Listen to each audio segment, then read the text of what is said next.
christianisme. Dans le christianisme, il existe deux grandes idéologies.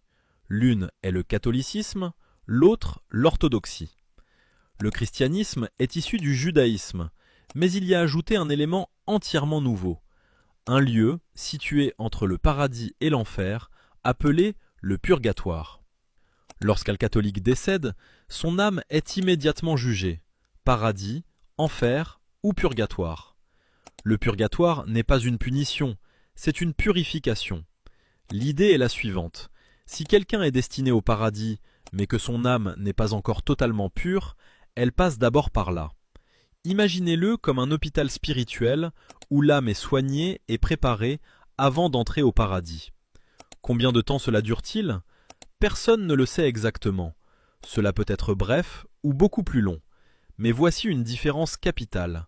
Selon cette croyance, les vivants peuvent aider l'âme pendant ce temps en priant et en faisant le bien. Votre famille peut prier pour vous. Des messes peuvent être célébrées en votre nom.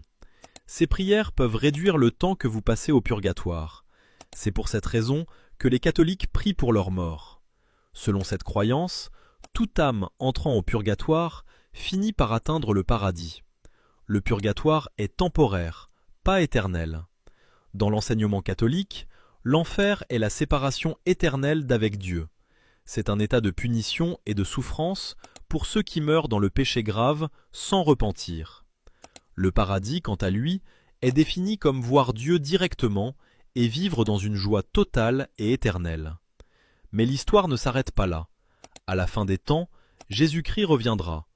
Tous les humains ressusciteront et le jugement dernier aura lieu. Après cela, Dieu créera un nouveau ciel et une nouvelle terre où les sauvés vivront éternellement.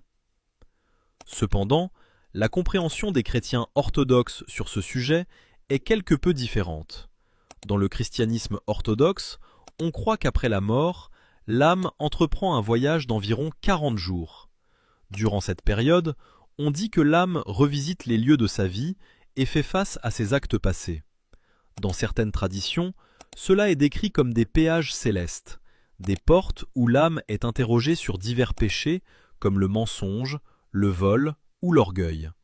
C'est pourquoi les 40 premiers jours après la mort sont considérés comme cruciaux. Les vivants organisent des offices spéciaux et implorent la miséricorde, croyant que ces prières aident l'âme dans son voyage. L'objectif ultime de l'orthodoxie est un concept appelé la théosis, se rapprocher de Dieu et être transformé par sa présence. L'une de leurs visions les plus singulières est que le paradis et l'enfer ne sont pas des lieux totalement séparés, mais des expériences différentes d'une même réalité divine. Pour les âmes vertueuses, la présence de Dieu apporte paix et joie. Pour ceux qui l'ont rejetée, cette même présence devient douloureuse et insupportable. Mais les chrétiens protestants ont rejeté la plupart de ces idées. Ils n'acceptent généralement pas le purgatoire, la prière pour les morts ou ce voyage de 40 jours.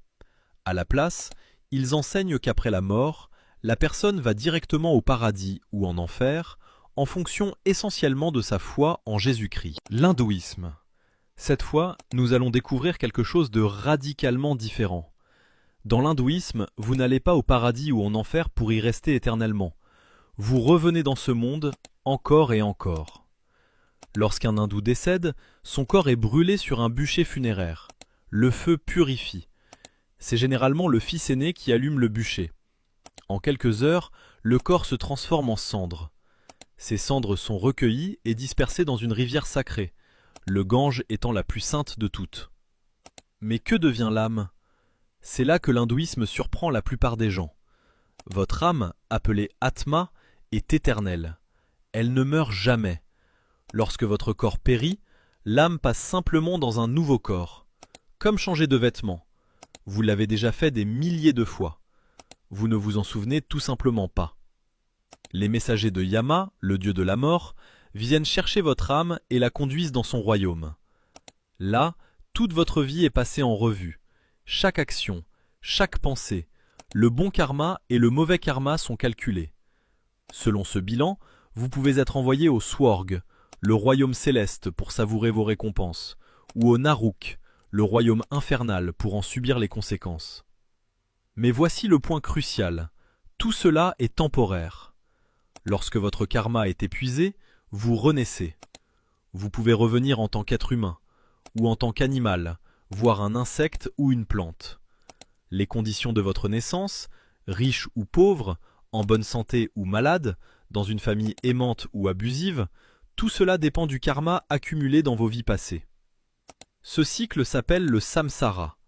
Naissance, mort, renaissance, indéfiniment. Épuisant, n'est-ce pas?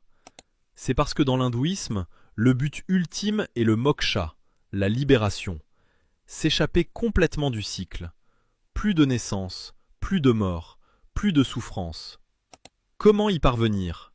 En menant une vie vertueuse, en méditant, en se consacrant à Dieu et en atteignant la connaissance spirituelle. Lorsque vous êtes suffisamment purifié, vous vous libérez. Mais les différentes traditions hindoues interprètent le moksha différemment. Pour les adeptes de Vishnu, le moksha signifie atteindre le Vaikunta, le royaume éternel de Vishnu, où l'âme vit en paix et ne retourne jamais dans le cycle des renaissances. Pour les adeptes de Shiva, le moksha est généralement défini comme l'union avec Shiva lui-même, un état où l'identité individuelle se dissout et où l'âme fusionne avec la réalité ultime. La philosophie de l'Advaita Vedanta enseigne quelque chose d'encore plus profond. Votre âme individuelle et l'âme universelle ne font qu'un. Vous n'en êtes simplement pas conscient. Le moksha, c'est s'éveiller à cette vérité.